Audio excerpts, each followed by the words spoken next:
하고 30분 동안 요가에 대해서 좀 많이 배워가시고 집에 가서도 활용할 수 있는 정보 많이 얻어가시기 바랍니다. 예, 부탁드리겠습니다. 네, 반갑습니다. 저 이제 앞에서 설명해 주신 것처럼 이제 CL 요가 운영하고 있고요. 이름은 민아름이라고 합니다. 제가 이렇게 강의 요청 받고 어떤 주제로 이렇게 요가에 대해서 좀 알리면 좋을까 하고 고민을 되게 많이 했는데, 제가 이제 가르치면서 제일 많이 들었던 질문들이 호흡을 어떻게 하는지 굉장히 궁금해 하시는 분들이 많았어요. 그래서 우리가 그냥 살면서 호흡은 늘상 하는 거잖아요.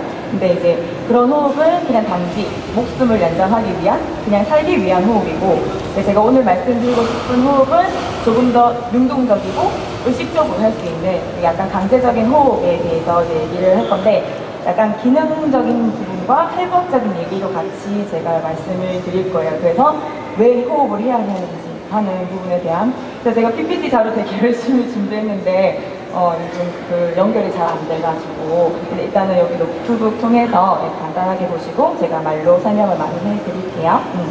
자, 일단은 이제 호흡에 대한 사전적인 의미, 호흡이란 뭔가 해서 이제 사전적인 의미를 이제 얘기를 해드리면, 이제 여기 보시면 산소를 들이마시고 이산화탄소를 배출하면서 서로 가스 교환을 하면서 이제 생물들이 유기적으로 이제 물질을 분해해서 에너지를 발생시키는 거라고 이제 얘기를 할 수가 있어요. 그래서 이 정도는 누구나 다 아는 부분이고, 그 다음에 이제 호흡을 했을 때 이론적으로 뭔가 하는 부분에 대해서 얘기 드리면, 근육을 좀 이완시켜서 스트레칭을 더 많이 유도를 할 수가 있어요. 그래서 우리가 그냥 운동할 때 그냥 가볍게 호흡하는 것과 조금 더 깊이 호흡하려고 하시면서 이제 스트레칭을 하면 훨씬 더 스트레칭이 더 잘 되신다는 거고, 그 다음에 당연히 폐활량도 증가하실 것 같고, 그다음에 집중력도 훨씬 더 향상해서 운동을 할 때 더 집중해서 하실 수가 있으세요.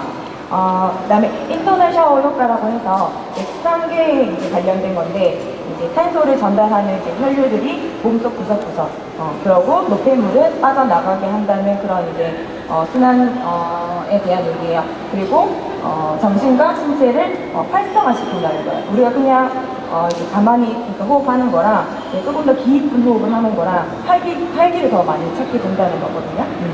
그래서 이런 부분에 대한 거는 이제 누구나 좀 다 아는 얘기고, 이제부터 이제 호흡에 대한 얘기를 하기 전에 신체를 구성하는 근육에 대해서 얘기를 드리면, 수의근과 불수의근이라는 두 가지 근육으로 이제 얘기 나눌 수가 있는데, 불수의근은 이제 말처럼 내 의지대로 움직일 수 없는 근육들을 얘기하는 거죠. 그러니까 보통 내장기관들 아니면 심장 근육들, 이런 부분은 내 마음대로 움직일 수가 없어요.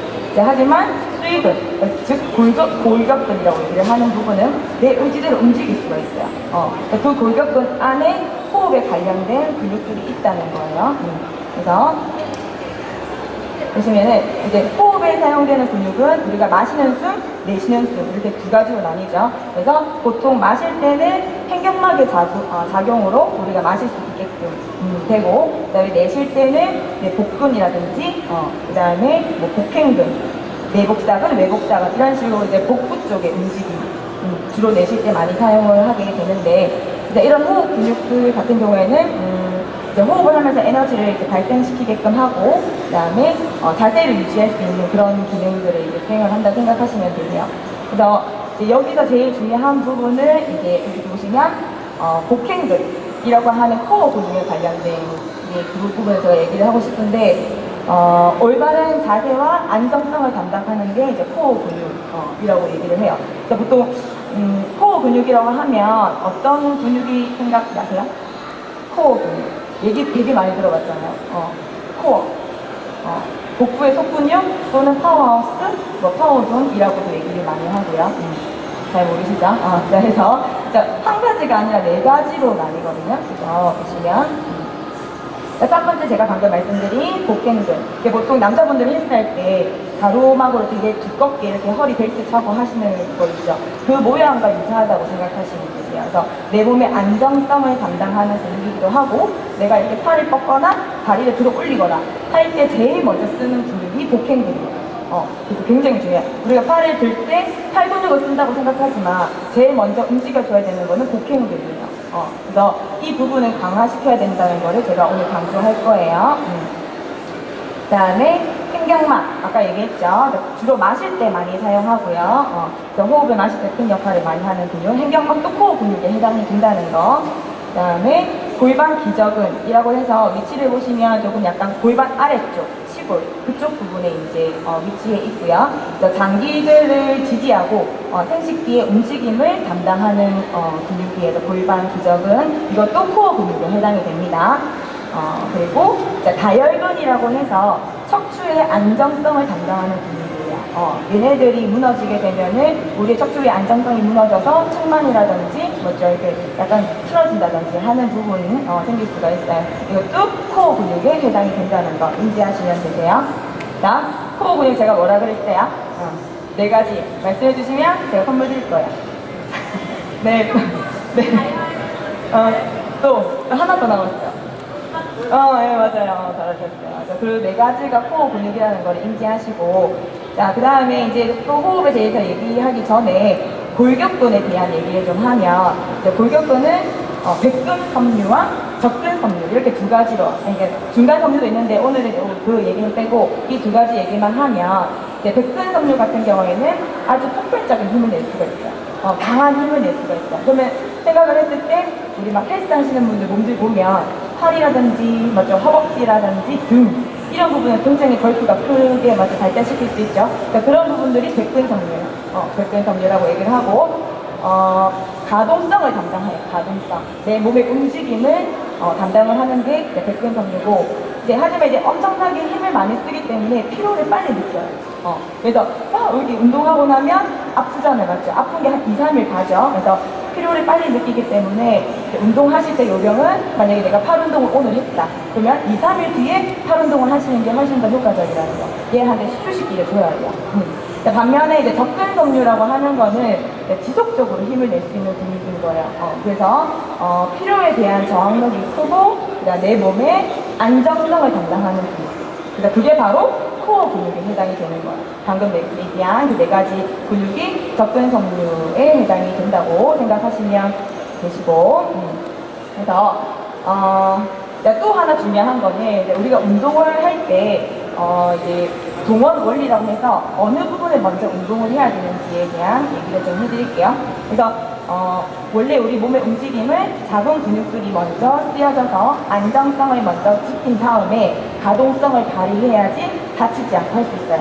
그래서 남자분들 보면 이제 촉골릭 근육 그거는 복직근이거든요. 그래서 복직근을 발달시키려고 무조건 횟수 많이 하시면서 막 무거운 거 들면서 발달시키려고 하죠. 근데 그 뒤에 따르는 이제 부작용은 허리 통증, 그렇죠? 잘못하게 되면은 또 그런 부분이 또 발생될 수 있어요. 그래서 순서는 복행근을 먼저 발달시키고 복직근, 촉골릭 근육을 만들어야지 안 다치게 이제 효과적으로 좀 운동을 하실 수가 있다는 거거든요.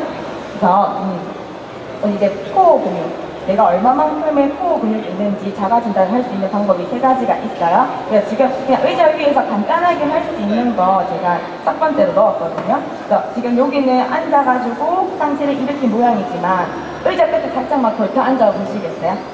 네, 하실 수 있는 분은 한 번만 해볼게요. 그렇지? 그래서 양손은 의자 뒤를 약간 잡아서 타선으로 몸을 기울이고 그래서 다리를 90도로 살짝 올릴 수 있는지 한번 볼게요. 그렇지? 여기서 보면 한 이 자세로 2초에서 3초라고 얘기했는데 한 5초 이상은 버텨주셔야 내 코어 근육에 문제가 네, 해볼게요. 자, 준비하시고 자, 한번 해볼게요. 의자 끝에 살짝 엉덩이를 걸쳐주시고 상체를 기울여서 다리를 올렸을 때 불편함이 없게끔 그래서 한 5초 정도 제가 세볼게요. 다리를 살짝 더 올려주고 자, 준비 시작! 하나 둘, 네 번? 5번. 이거 잡으시면 안 돼요. 내려주시면 돼요. 그래서 스스로 잘 아시겠죠? 그래서 한 5초 이상 버텨주시면 그래도 내 코어는 나쁘지 않다 생각하시면 되세요. 자, 그 다음에 또 집에서 이제 할 수 있는 것 중에 우리 이거 사이드 플랭크에서 굉장히 요가에서도 많이 하지만 헬스에서도 많이 하는 동작이죠. 옆으로 누웠을 때 머리부터 발끝까지 정렬을 맞추시고 어깨 밑에 팔꿈치 뒀을 때 이제 유지 시간이 70초. 거의 한 1분 이상을 버티시면 내 코어에는 되게 문제가 없다. 그래서 이거 하실 이런 방법이 있고 그 다음에 마지막 세 번째는 이런 데 엎드려도 되겠죠. 그래서 거의 한 배꼽까지만 걸쳐두고 양손은 가슴 앞에 이렇게 크로스를 했을 때 반듯하게 유지를 할 수 있는지 네, 이거에는 이제 약간 다혈근 부분을 보는 거죠. 그래서 유지를 할 수 있는지 요거는 한 72초에서 78초에서 129초니까 2분 이상을 버티셔야 돼요. 그래서 이런 식으로 좀 기억해 주셨다가 집에서 해보시면 좋을 것 같아요. 코어 자가 진단 하시는 방법이었고, 자 그러면 이제 본격적으로 이제 코어가 왜 중요하고 우리가 왜 의식적인 호흡이 중요한지를 제가 얘기를 드렸으니까 정확하게 호흡을 하는 방법에 대해서 제가 얘기를 드려볼게요. 네, 의자 위에서도 하실 수 있어요. 자 그리고 앉을 때 그렇게 기대서 앉으시고 바르게 앉으시고 자 바르게 앉아볼게요.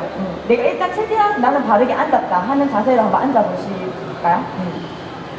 그치 등받이 안 기대고 그리고 자 무슨 운동을 하든지 머릿속으로 이미지를 그리는 게 제일 중요해요. 내가 이 운동을 할 때 어디 부분에 근육을 쓰고 있고 어느 효과를 가지고 있고 내가 바르게 하고 있는지를 계속 머릿속으로 내 모습을 이미지 그리고 인지하고 하시면 엄청나게 더 운동 효과를 더 많이 보실 수가 있거든요.